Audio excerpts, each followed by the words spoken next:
Seguimos en directo a las 5:03 de la tarde. Les damos la buena noticia económica. La Caixa patrocina esta noticia.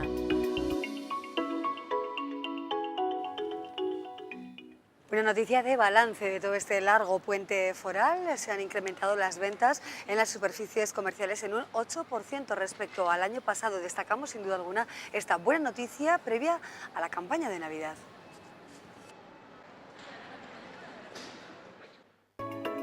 La Caixa ha patrocinado esta noticia. Hablamos de cine, hablamos de un documental con la firma de dos directores navarros como son Patxi Uriz y Axel Omil. Patxi, ¿qué tal estás? Muy buenas tardes. Hola, ¿qué tal? Buenas tardes. Gracias por acompañarnos. Axel, ¿qué tal? Buenas tardes. Buenas tardes. Así, ¿no? He pronunciado bien el nombre, ¿verdad? Sí, perfecto. Bueno, hablamos de Hijos de la Tierra, que se presentaba recientemente el pasado día 5 en la Filmoteca de Navarra. Hubo un lleno total y supongo que, bueno, pues la satisfacción también de vosotros como directores de este proyecto que propone al público, según lo habéis comentado vosotros, un viaje iniciático de vuelta a la madre naturaleza. Bueno, bajo este titular, ¿qué encontramos en el documental, Patxi? Bueno, bajo este titular, el montaje salió el título, ha sido un proceso largo en que se barajaron varios títulos y al final te das cuenta que en el montaje sale gran parte del guión. Y entonces, bueno, pues Hijos de la Tierra es un poco el grito de la tierra en voz de sus hijos, ¿no? O sea, actualmente pues la sociedad moderna, las religiones monoteístas, el capitalismo te impiden emerger espiritualmente y entonces estos hijos de la tierra, pues queremos mostrar por qué son hijos de la tierra, pues porque se sienten conectados con ella y para conectar con ellos pues tienes que hacer un pequeño viaje espiritual que es con lo que todos nacemos, pero por determinadas circunstancias pues no logramos emerger, ¿no? Entonces, bueno, es un poco reivindicar ese contacto con la naturaleza, un poco para saber quiénes somos y de dónde venimos y qué es lo que hacemos aquí. Axel, hay una apuesta clara por la medicina natural frente a la, bueno, pues la medicina farmacéutica, ¿no? O a las farmacéuticas. Digámosle, sí. Sí, claro. Bueno, esto ya también lo he dicho otras veces, ¿no? Yo era bastante ignorante en este tema, salvo las yerbitas que todos podemos conocer. A mí esta película personalmente me abrió ese mundo, mucho más de lo que yo pensaba. Y bueno, y la película fue tomando un poco también, si bien empezó como mostrar este mundo de la medicina natural, pero claro, después evolucionó en druidas, chamanes y bueno, terminó siendo Hijos de la Tierra, que es un poco un culto a toda esa...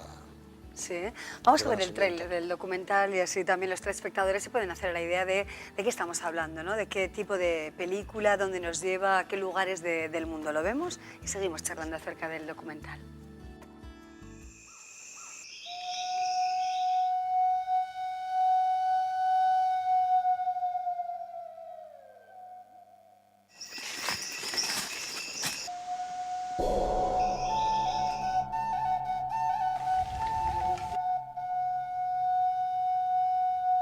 Muchas de estas tradiciones de los pueblos indígenas ahora forman parte de nuestra vida cultural actual.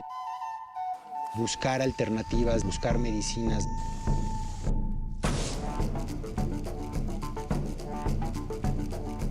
Buscar también un camino hacia lo espiritual.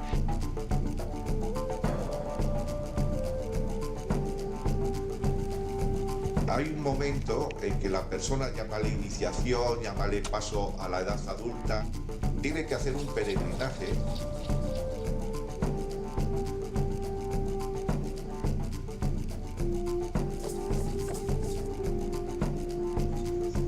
Que esta religión es mejor que aquella, mi vía espiritual es mejor que la tuya. Quédate con lo esencial, date permiso para disfrutar de la vida.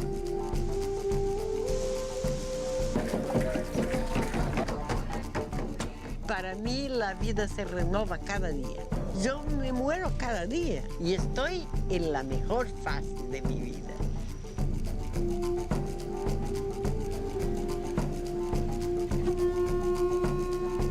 La naturaleza tiene mucho que ofrecer, no podemos vivir de espaldas a ella.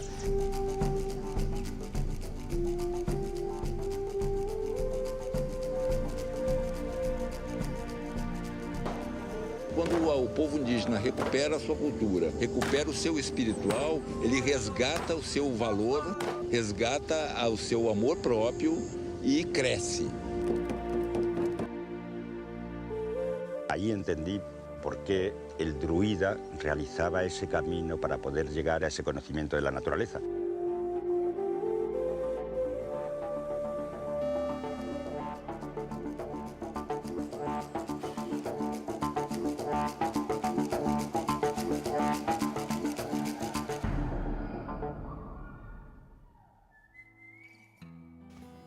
Es el resumen de este trabajo. ¿Cuáles son los protagonistas y también las localizaciones? ¿Cómo rodasteis? Contarnos un poco los entresijos de la historia. Bueno, las localizaciones ha sido en la península ibérica y hay que destacar, bueno, Cataluña, ha salido también parte del Camino de Santiago en Galicia, ha salido Cáceres, que es donde sale Juan González, donde tiene su base de operaciones, que es un poco, con sus testimonios, el que arma la columna vertebral de todo el documental. Y después ya ha salido Amazonas, y donde fuimos todo el equipo durante 3 semanas de rodaje, que incluso vino Gorka Pastor, el compositor de la banda sonora, a lo que estoy muy agradecido que viniera al viaje, porque se nota la calidad y los sonidos que pudo grabar. Después en la isla de Florianópolis, después en México, y con Terry Dovney, con el archiduida de Avebury en Inglaterra. Resulta fácil contactar con esas personas y sobre todo convencerles, ¿no?, para que aparezcan en el documental y hablen de su experiencia, de su planteamiento en favor de la medicina natural. No creo que sea una labor muy sencilla, ¿no? Todo lo contrario, contactar con esta gente es muy reacio. Date cuenta que en Amazonas los laboratorios farmacéuticos están ahí al acecho de buscar fórmulas como sea, y entonces no entran como debiera ser, con respeto. Entran como elefantes en una cacharrería. Y luego, pues por ejemplo, para contactar con una señora, con Gracia Chacón, que fue una archidruidesa nombrada por la orden pagana de Inglaterra, pues yo le vi por la radio y la habían nombrado archidruidesa, pero claro, me dice, yo le llamé y enseguida son recelosos porque se piensan que vamos a transversar la información, que vamos a tender hacia el amarillismo. Sí. Entonces, pero bueno, la verdad que luego me costó y la verdad que dio sus frutos, porque gracias a Gracie llegamos a Terry Dovney en Avebury, que ha sido otro de los personajes emblemáticos del documental. Sí, la verdad es que la belleza de las imágenes son impresionantes, ¿no? ¿Qué tipo de tratamientos se proponen o qué tipo de plantas o, bueno, no sé, qué tipo de formas de curar se plantean? No, en realidad no se entra a ningún tipo de curación específica. La película, bueno, primero porque tenía que ser un cortometraje y segundo porque no queríamos que sea un manual de instrucciones de la medicina natural, sino que en realidad plantea, digamos, una alternativa, que esta alternativa está y es concreta y la tenemos al lado de casa, o sea, conociéndola, ¿no? Pero en realidad no entramos específicamente en ningún tema porque, claro, en un principio queríamos especificar un poco, pero la película se nos hacía eterna, porque cada tema que tratamos es un tema a desarrollar en sí, que da para una película. Ya si quieres hablar específicamente de plantas o si lo que es un druida, lo que es un chamán, son muchos temas. Entonces realmente se planteó una manera sin querer dogmatizar nada, bueno, que la gente se haga esas preguntas que se tiene que hacer, después cada uno decide, ¿no? Una película que ha tenido éxito de momento, un documental. ¿Tendremos la posibilidad de volver a verlo aquí en Navarra o en determinados festivales? ¿Qué plan tenéis a partir de ahora? Bueno, yo espero que sí, porque se creó mucha expectación para el día de inauguración, que fue el jueves pasado. En cosa de día y medio todas las entradas anticipadas se agotaron, y entonces con la Filmoteca tuvimos que organizar un segundo pase el mismo día, y también, pues yo lo siento, se quedó gente fuera sin entradas. Entonces, bueno, posiblemente, está sin confirmar, pero posiblemente en el mes de febrero se vuelva a pasar otra vez en la Filmoteca, y luego, mientras tanto, nos ponemos a trabajar nosotros para ofrecerlo a festivales de cine documental de nivel internacional.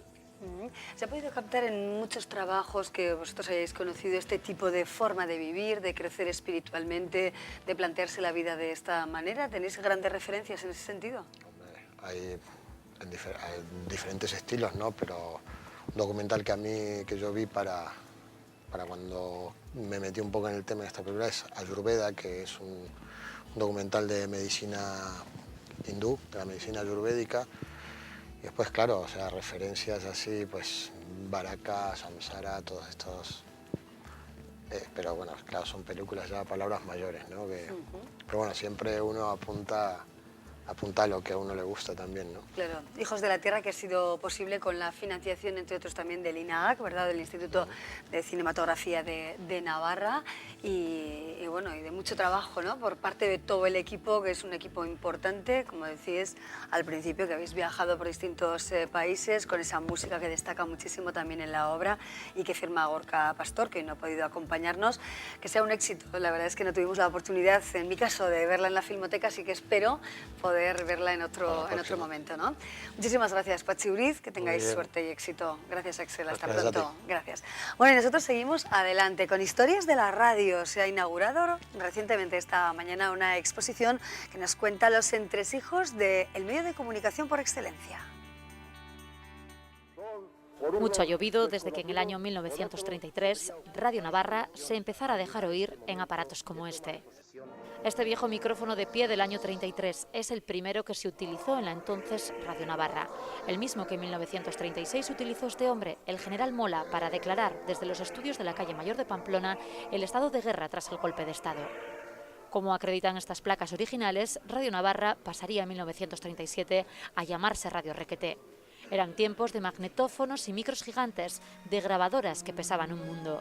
En 1963, Radio Requeté se asociaría con la SER para convertirse en 1984 en Radio Pamplona Cadena SER. Toda la vida Navarra ha sonado en sus micrófonos. Volkswagen Navarra, pues se produjo el motor número 4 millones, un motor de gasolina de 1000. Una cosa os vamos a decir, seguimos vivos, nos vais a seguir viendo a la hora de la compra, a la hora del café, en cualquier actividad. Y también las historias de la calle. Este es el teléfono rojo del oyente. Se encontraba en el estudio central de Radio Requeté, con el que atendieron durante años las llamadas de ciudadanos para participar en directo. Y como no, la música. A partir de 1966, Joaquín Luqui comenzó su andadura en esta emisora. No falta casi nada, el San Fermín. También desde siempre han contado las fiestas. En 1989 comenzaron a retransmitir los encierros, por ello los Sanfermines están más que presentes en esta muestra, con elementos como esta corona, la original del rey europeo de finales del siglo XIX. El deporte también ha sido seña de identidad de Radio Pamplona. La Pinarello de Indurain y su maillot de Banesto acreditan aquellas tardes de gesta, contadas como nadie desde la radio. También lucen trofeos de Portland y Osasuna. Y lo que no puede faltar, los anunciantes, 80 años de historia de la publicidad con jingles que son ya parte de nuestra vida.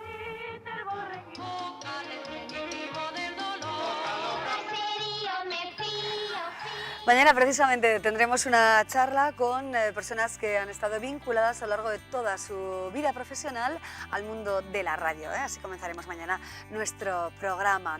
Un medio, desde luego, queridísimo por todos nosotros, por mí muy especialmente, en el que he trabajado muchos años. Bueno, pues mañana hablaremos de esas historias de la radio que albergan que se concentran en esta exposición que hemos contado ahora con ayuda de nuestra compañera Vera Villafranca.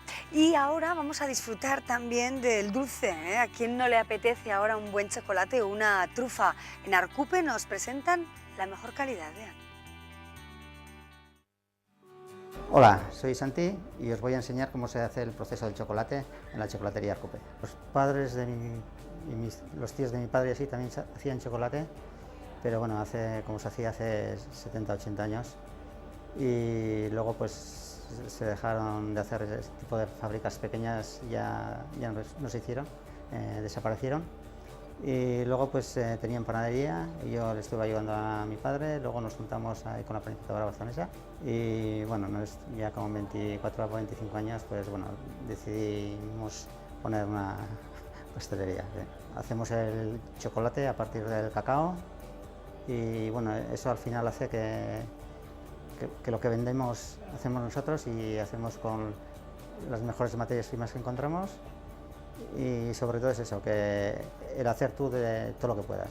Las habas normalmente traemos o son de Venezuela, Ecuador, de México y el proceso del chocolate es tostar durante 30-35 minutos, luego quitarle la cascarilla Luego de ahí se pasa al molino de cacao.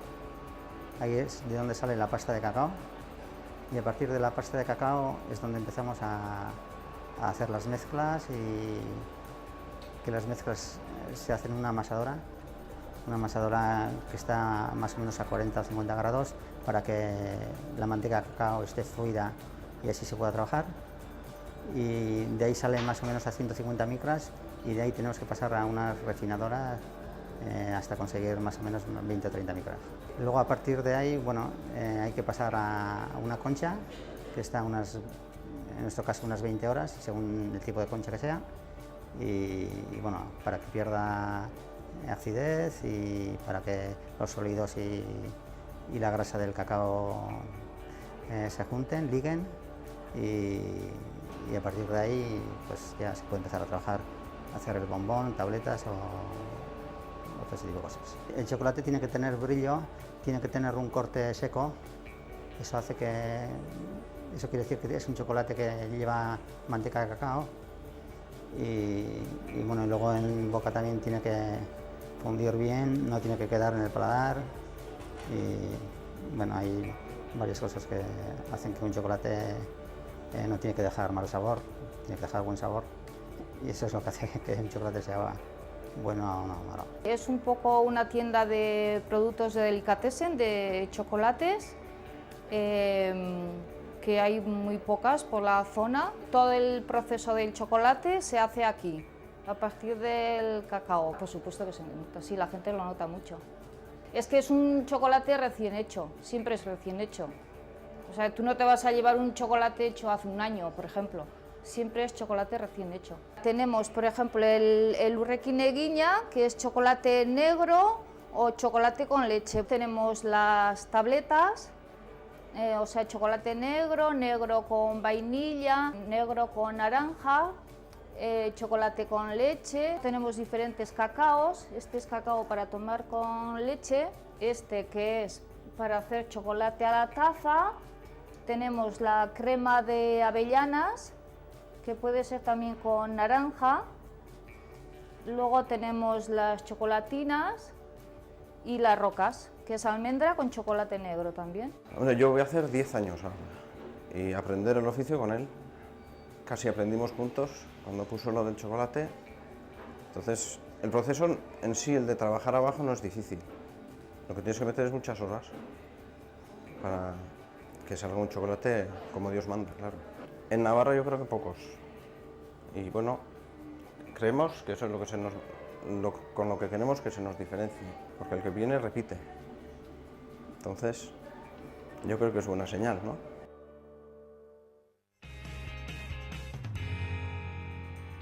Muy bien.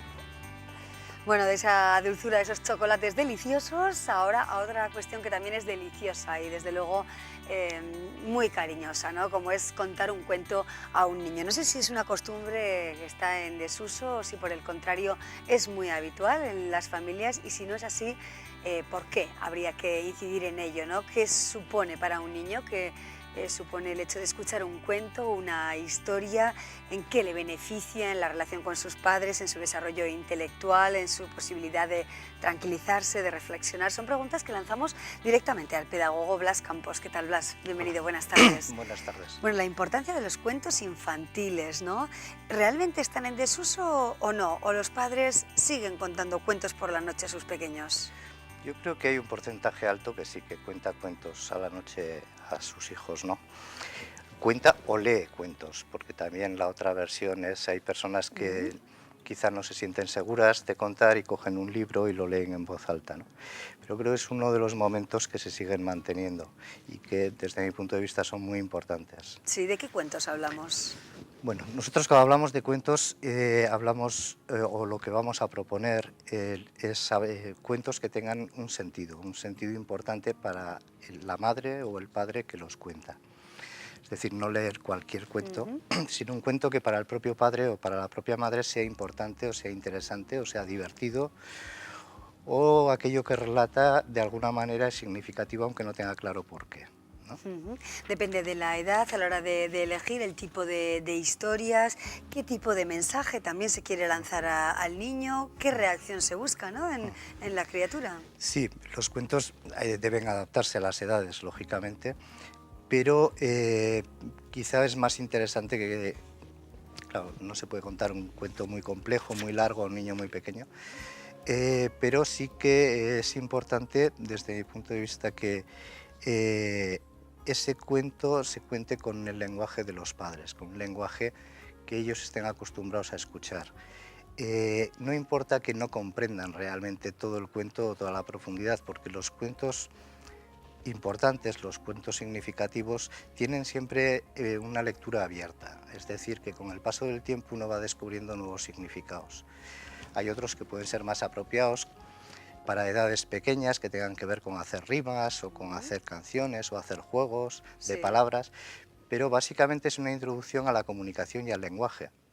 Tienes un adulto que te narra, el niño se entrena a escuchar, se entrena a hacer un esfuerzo por entender, preguntará cosas que no entienda o que sí, irá adquiriendo lenguaje, pero lo que es muy importante es la interacción que se crea, ese momento de contacto, que quizás es el momento de contacto, uno de ellos humano, ¿no? Los animales no se cuentan cuentos, ¿no? Así es. El desarrollo intelectual del niño se ve notablemente favorecido, ¿no? Al escuchar el cuento, al participar de la historia, de la forma de contarlo, ¿no? También es importante la forma en este caso. Sí, porque los cuentos primero nos introducen en todo el mundo de la comunicación, como decía. Entonces los niños se entrenan a escuchar, se entrenan también a hablar, van adquiriendo lenguaje. Pero los cuentos son estructuras muy sencillas en todas las culturas del mundo para transmitir mensajes importantes, para transmitir experiencias importantes de la humanidad. Los cuentos siempre nos cuentan algo que sucede. No es una descripción de personajes ni de paisajes, sino que siempre son sucesos. Sucesos donde alguien hace algo y consigue unos resultados. Y nos dan una estructura muy sencilla que permite además recordar muy fácil.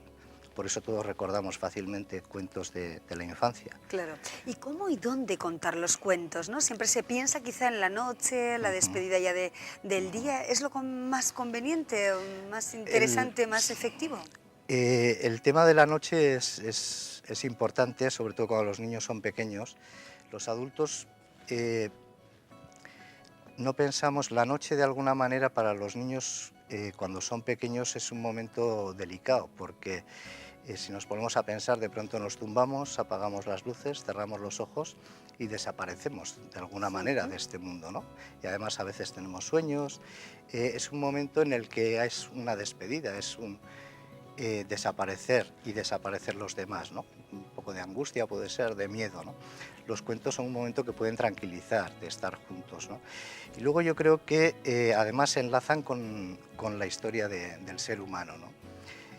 Hay distintas teorías, pero no está muy claro cómo comienza el lenguaje entre los seres humanos, ¿no? Pero probablemente el lenguaje comienza o tiene que ver con que alguien sale de aquellos pequeños grupos que existían al principio de homínidos, alguien se aleja a cazar o un grupito se alejan, ¿no? Y cuando vuelven algo ha sucedido que es muy importante y quieren contarlo. Han visto algo, les ha sucedido algo y probablemente el lenguaje se desarrolla a partir de las noches de invierno, cuando estaban en las cuevas, días fríos como hoy, que no podían salir, que estaban ahí escondidos, abrigados en torno al fuego, ¿qué hacían? Los que tenían suerte tenían alguien que contaba historias.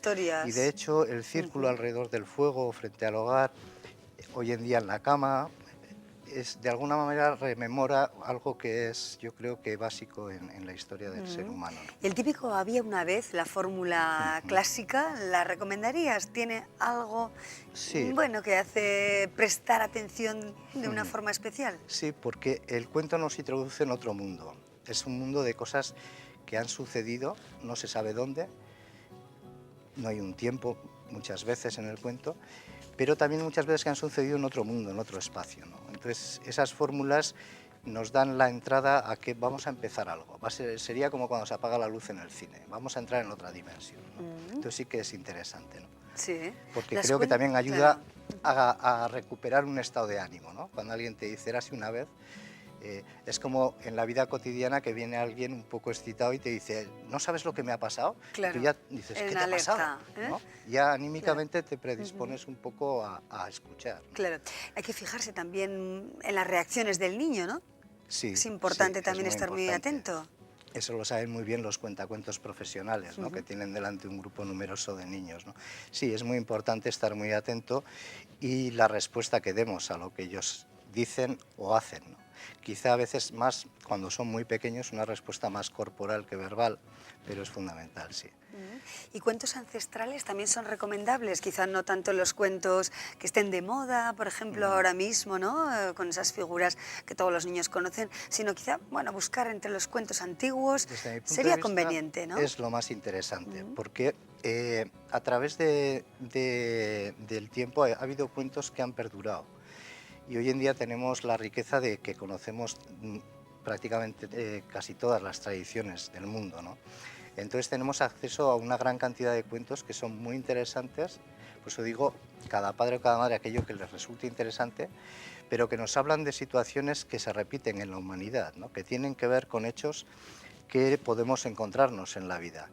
Y esos están más en los cuentos tradicionales o en los cuentos de tradiciones religiosas o filosóficas, o que en los cuentos actuales, que a veces son un poco maniqueos.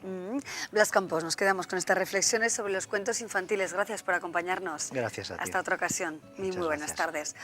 Bueno, y a las 5:29, por cierto, recordamos que a las 6 de la tarde, dentro de media hora además, el pedagogo Blas Campos va a ofrecer una conferencia en Civivox San Jorge acerca de los cuentos infantiles, de su importancia, de lo que supone para el desarrollo del niño, del lenguaje, de sus habilidades de comunicación, de reflexión y de tranquilidad.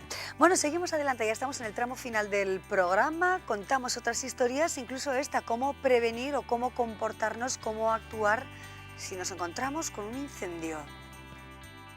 La sartén que dejó al fuego está ardiendo y si no actúa lo hará toda su casa. Quizá haga lo que hacen todos, el error le saldrá caro. Lo último que tenemos que hacer es echarle agua. Fijaros con qué poca cantidad de agua va a producir un efecto muy adverso. No la coja porque se le caerá, así que cúbrala por completo con una tapa de metal y si no, pruebe con esto. Siempre tenemos un paño en la cocina, mojamos el paño, lo escurrimos bien al grifo, cogemos el paño, nos protegemos los antebrazos, ¿de acuerdo? Y muy despacio sofocamos y quitamos la fuente de calor. Si no huye hasta no ver el incendio, se vuelve a equivocar. Mata más el humo que el fuego, sobre todo si ocurre de noche, como el de ayer en Lleida. Detectamos que hay humo, no debemos sentarnos para no entrar en la zona de humo, sino rodar en la cama, tirarnos al suelo y para orientarnos buscar una pared. Llevo la mano así, con el dorso, de esta manera, si nos da calambre, el músculo haría que retirásemos la mano. Así encontrará la salida. Luego tape la rendija de la puerta con un trapo para que no le alcance el humo. Tome nota, porque le va la vida en ello. Esas recomendaciones y ahora la actualidad con Ricardo Beitia, que nos cuenta qué está pasando en Navarra. Ricardo, buenas tardes. ¿Qué tal, Amaya? ¿Cómo estás? Muy buenas tardes. Hoy se ha escenificado en el Parlamento la crónica de una prórroga anunciada. Todo sobre el guión. La oposición en pleno, salvo el Partido Popular, ha enviado un año más al cajón del Gobierno el proyecto de presupuestos. Ha bastado con aprobar una de las 5 enmiendas a la totalidad que se presentaban, la de Aralar Nafarroa Bai, para confirmar lo que ya se preveía casi desde un principio. No ha habido finalmente acuerdo entre UPN y los socialistas en materia presupuestaria, sin embargo, al tiempo que se rechazaban esas cuentas y que se volvía a pedir la dimisión de Barcina, el líder del PSN, Roberto Jiménez, le ha tendido la mano de cara a defender el autogobierno en Madrid. Hoy el mundo entero miraba a un estadio, el Soccer City de Johannesburgo, escenario del macrofuneral de jefes de Estado, de Nelson Mandela. Aquí en Navarra esta histórica jornada ha tenido su reflejo de manera institucional con este minuto de silencio que se ha guardado antes del pleno de presupuestos en la Cámara Foral. Y en Gamesa los sindicatos anuncian una serie de paros parciales en Navarra para rechazar los últimos despidos y ante la inestabilidad que advierten en el empleo de la compañía. El calendario de paros será de jornada completa el próximo lunes. Y La empresa BSH, fabricante de distintas marcas de lavavajillas, ha informado de un fallo en varios modelos fabricados antes de 2006 que puede provocar incendios en los aparatos. Les vamos a contar cómo deben comprobar si están entre los afectados y qué deben hacer.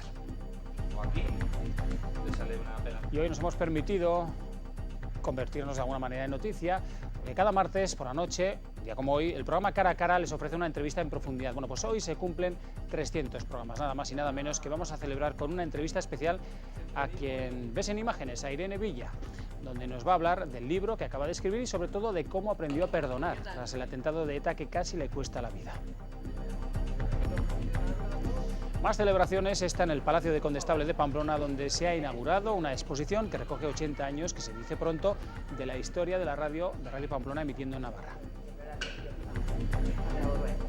A 115 euros la entrada más barata, 135 la más cara, para ver al Real Madrid el sábado a las 4 en el Estadio del Sadar. Ese es el precio para ver a los hombres de Gracia plantando cara a un estelar equipo blanco que, al igual que Osasuna, busca los 3 puntos. En su caso, para no perder comba con los puestos de cabeza.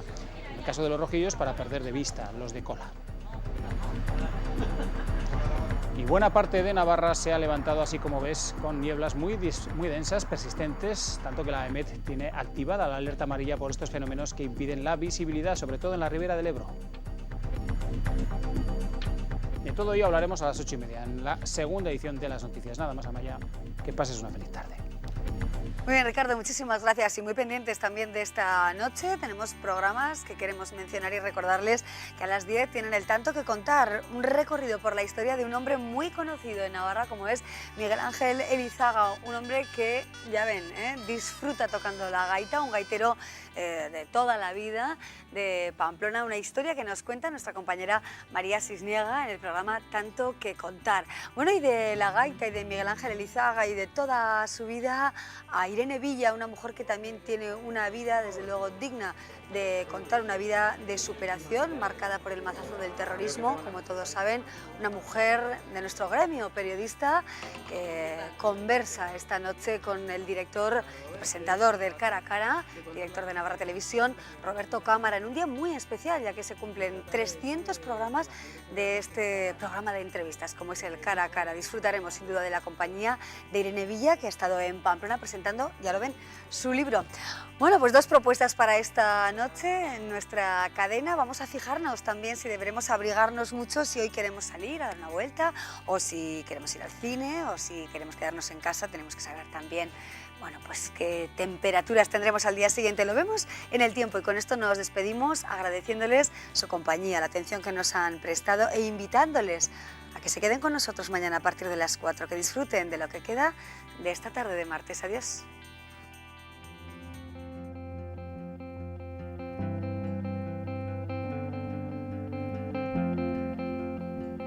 Mañana miércoles, en la zona norte y noreste de Navarra, esperamos alguna bruma o niebla matinal con cielos azules y soleados. En el este y sur, brumas y nieblas matinales y cielos soleados en las zonas donde no existan nubes de tipo bajo. En la zona oeste y centro, cielos soleados y despejados, sin descartarse brumas y nieblas matinales. Las temperaturas máximas subirán de forma clara, rondando los 11-16 grados de media y acercándose a los 20 en la vertiente cantábrica. Las mínimas en torno a 0,5 grados con riesgo de alguna helada. En el resto del país, en las Islas Canarias Occidentales, esperamos cielos muy nubosos con chubascos moderados, localmente fuertes y con tormenta. En la península predominarán los cielos poco nubosos o despejados, salvo en el área mediterránea, donde se esperan intervalos nubosos con posibilidad de lluvias débiles en el área de Levante y área del Estrecho. Posibilidad de nieblas matinales en el interior peninsular. Temperaturas, en general, sin grandes cambios. En cuanto a la tendencia para los próximos días, el jueves y el viernes, de nuevo las nieblas irán a más, en especial en la zona sur y centro. En el resto predominará el sol, aunque el viernes aparecerán más nubes que el sábado podrían dejar ya algunas lluvias.